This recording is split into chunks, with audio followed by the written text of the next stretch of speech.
नमस्कार मंडळी, शुभांगी रेसिपीज आणि बरंच काही चॅनलमध्ये आज आपण इथे मस्त झणझणीत चमचमीत अशी खारा वांग्याची रेसिपी केलेली आहे। अतिशय चविष्ट अशी ही भाजी होते, भाकरीबरोबर भाताबरोबर अगदी मस्त लागते। चला मग झटपट रेसिपीला सुरुवात करूया। त्यासाठी सगळ्यात अगोदर इथे हिरव्या कलरची ही कोळी अशी वांगी घेतलेली आहेत, लांबुडकी अशी ही वांगी आहेत। आता ही वांगी आपल्याला चिरून घ्यायची आहेत। त्यासाठी इथे बाउलमध्ये पाणी घेतलंय आणि त्या पाण्यामध्ये मी 1 चमचा मीठ घालते आहे। वांगी चिरून या मिठाच्या पाण्यामध्ये घातली ना की ती आतनं काळी पडत नाहीत, त्यासाठी इथे मी पाण्यामध्ये मीठ घातलंय। आता हे साईडला ठेवूया आणि पहिल्यांदा वांगी चिरून घेऊया। वांगीचा मी इथे देठासकट भाजी करणार आहे, म्हणून मी याच्यातलं थोडंसं वरचं देठ कट करून घेते आणि या देठाला की नाही अजिबात काटे नाही आहेत, काटे नसलेली अशी ही वांगी आहेत। आता मी देठ थोडासा वरचा कट करून घेतलेला आहे आणि त्यानंतर इथनं मधनं आपण छेद द्यायच्यात, 2 छेद द्यायचे आहेत आणि मध्ये आपण वांगी भरून कशी करतो त्याप्रमाणेच ही भाजी पण करायची आहे। या प्रकारे इथे मी 2 कट दिलेले आहेत आणि आतमध्ये वांग किडकं आहे का ते चेक करायचं आणि हे पाण्यामध्ये मिठाच्या घालायचं, म्हणजे आतनं हे वांग ना अजिबात काळं पडत नाही। या वांग्यांना काटे अजिबात नाही आहे। जर तुमच्या वांग्यांना काटे असतील तर ते काटे इथे पहिल्यांदा काढून टाकायचे, नाहीतर ते घशामध्ये आपल्या अडकतात खाताना। आता या प्रकारे सगळी वांगी इथे चिरून घेते। तुम्ही जर माझा हा व्हिडिओ यूट्यूबवर बघत असाल तर यूट्यूब चॅनलला लाईक करा, शेअर करा आणि सबस्क्राईब करा, आणि जर फेसबुकवर माझा व्हिडिओ बघत असाल तर फेसबुक पेजला लाईक करा आणि फॉलो करा। याच प्रकारे आता मी सगळी इथे वांगी बघा चिरून घेतलेली आहेत आणि अशी मिठाच्या पाण्यात घालून ठेवलेली आहेत। जरा हाताने हे चोळून घ्यायचं देठाची कडची बाजू वगैरे, म्हणजे की नाही काही घाण वगैरे असेल तर ती निघून जाते।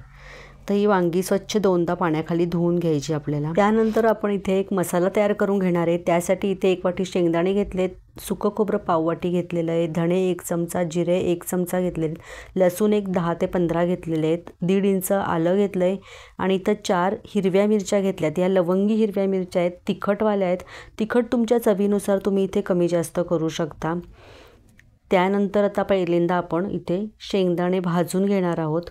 सगळ्यात अगोदर गॅसवरती इथे कढई गरम करून घेतली आहे आणि इथे मी हे 1 वाटी शेंगदाणे भाजून घेते। शेंगदाणे आपल्याला अगदी खरपूस असे भाजून घ्यायचे आहेत। हे बघा आता मस्त असे डाग पडले शेंगदाण्यावरती। शेंगदाणे आपले भाजून झालेले आहेत। आता मी एका प्लेटमध्ये हे काढून ठेवते, म्हणजे थोडेसे ते थंड होतील। त्यानंतर लगेचच इथे मी सुकं खोबरं घेतलेलं आहे आणि सुकं खोबरं पण आपल्याला भाजून घ्यायचं आहे। थोडंसं मी याच्यामध्ये 1 चमचा आता तेल घालते, म्हणजे बाकीचे जिन्नस पण ह्याच्यामध्ये घालता येतील। थोडंसं तेल घालायचं आहे आणि पुन्हा हे खोबरं थोडेसे हलकेसे लालसर असे डाग पडेपर्यंत भाजून घ्यायचे आहेत। बघू शकता हलकेसे ह्याच्यावरती लालसर असे डाग पडलेत, खोबरं इथं भाजून झालेलं आहे। यामध्येच आता धणे घातलेत, जिरे पण घालायचे आणि त्याचबरोबर धणे आणि जिरेसुद्धा ह्याच्याबरोबर भाजून घ्यायचेत। 1-2 सेकंद मी धणे आणि जिरे भाजून घेतले। त्यानंतर ह्याच्यामध्येच मी मिरच्या ज्या घेतलेल्या आहेत ना त्या मोडून अशा घेते आहे आणि मिरच्या पण आपल्याला इथे भाजून घ्यायच्यात। त्याचबरोबर इथे आलं आणि लसूण इथे भरपूर घातलेलं आहे। लसणामुळे भाजीला टेस्ट खूप छान येते आणि तर हे सगळे जिन्नस आपल्याला 1-2 मिनटं व्यवस्थित भाजून घ्यायचे। मीडियम गॅसवरती सतत हलवत आपल्याला हे भाजून घ्यायचे, नाही तर खाली जिरे आणि धणे करपू शकतात। अशी मिरची जर भाजून घेतली नाही थोड्याशा तेलावरती की त्याचे खमंगपणा जास्त वाढतो। सगळे जिन्नस आता भाजून झालेले आहेत। आता थोडेसे हे थंड करून घेऊया। आता हे सगळं थंड झालेलं आहे आणि मिक्सरमधनं मी ग्राइंड करून घेणार आहे। त्याचबरोबर इथे मी हिरवीगार देठासकट कोथिंबीर घेतलेली आहे स्वच्छ धुवून। त्यामध्येच आता मी मीठ घालते चवीनुसार आणि त्याचबरोबर इथे पाव चमचा हिंग घातलेला आहे, 1 पाव चमचा हळद घातलेली आहे। पाणी घालायची आवश्यकता लागत नाही। आत्ता इथे आपण फक्त मसाल्यापुरतंच मीठ घातलेलं आहे। हे जाडसर असं वाटून घेतलं आहे, अगदी बारीक करायचं नाही। हे बघा या प्रकारे। आता इथे एक डिश घेतलेली आहे आणि डिशमध्ये आपण हा सगळा मसाला काढून घेऊया। वांगी भरण्यासाठी आपण आता ह्याचा वापर करणार आहोत आणि आता त्याच मिक्सरच्या जारमध्ये आता शेंगदाणे भाजलेले आहेत ना त्याचा कूट करून घेणार आहे। तुमच्याकडे जर भाजलेल्या शेंगदाण्याचा कूट असेल तर तुम्ही तो डायरेक्ट वापरला तरी सुद्धा चालू शकतो। आणि आता ह्या आपण जो मसाला इथे करून घेतलेला आहे, म्हणजे ठेचा करून घेतलेला आहे, ह्याच्यामध्ये ते शेंगदाण्याचा कूट मिक्स करायचा आहे। थोडा मी याच्यातला वाटीत मी बाजूला काढून ठेवलेला आहे आणि उरलेल्या ह्याच्यामध्ये मी शेंगदाण्याचा कूट इथे मिक्स करून घेते आहे। आता जो वाटीमध्ये आपण ठेचा काढून घेतलेला आहे तो आपण फोडणीमध्ये घालणार आहोत। हा जो आपण केलेला आहे कूट मिक्स करून घेतलेला मसाला तो वांग्यामध्ये भरून घेणार आहोत। आता इथे वांगी घेतलेली आहेत आणि त्याच्यामध्ये हा सगळा मसाला आपल्याला अगदी दाबून व्यवस्थित खालपर्यंत असा भरून घ्यायचा आहे। त्यामुळे काय होतं की वांग्याला टेस्ट चांगली येते आणि ह्या मसाल्यामध्ये आपण ऑलरेडी मीठ घातलेलं आहे, त्याच्यामुळे आतमध्ये ही वांगी सप्प कशी लागत आणि मीठ घातल्यामुळे ती लवकर पण शिजतात। आता अजून एक वांगं तुम्हाला मी दाखवते भरून।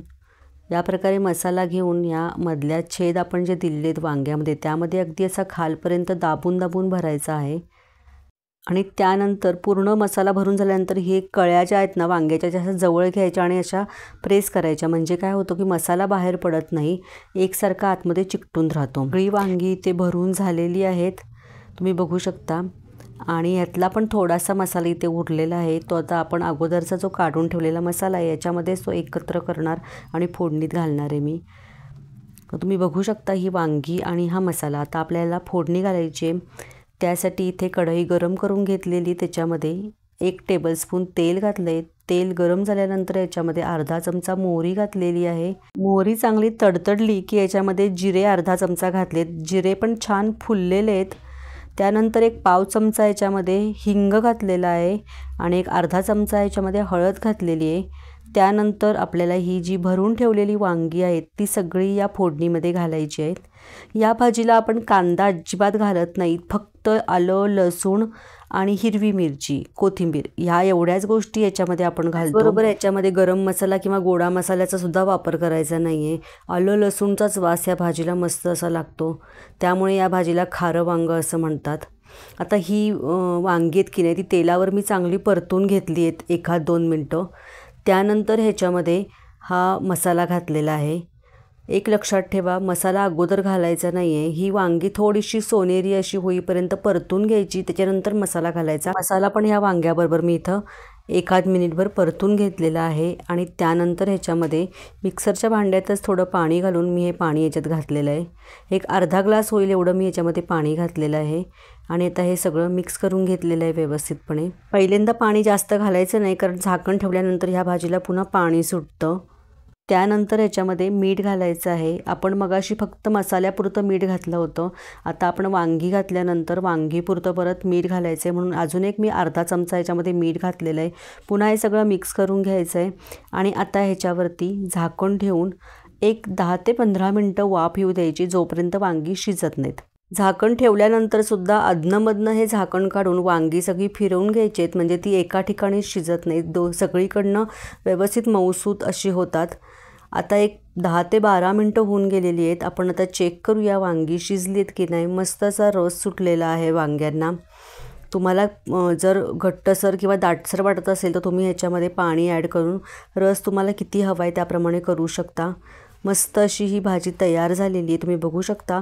आता आपण हे चेक करूया की वांगी व्यवस्थित शिजलेत की नाही। तुम्ही बघू शकता इथे सगळी वांगी व्यवस्थित मऊसूत अशी शिजलेली आहेत। आपण याच्यामध्ये कुठलाही लाल तिखट किंवा गरम मसाला घातलेला नाही आहे, त्याच्यामुळे ही अगदी हिरवीगार अशी भाजी तयार होते।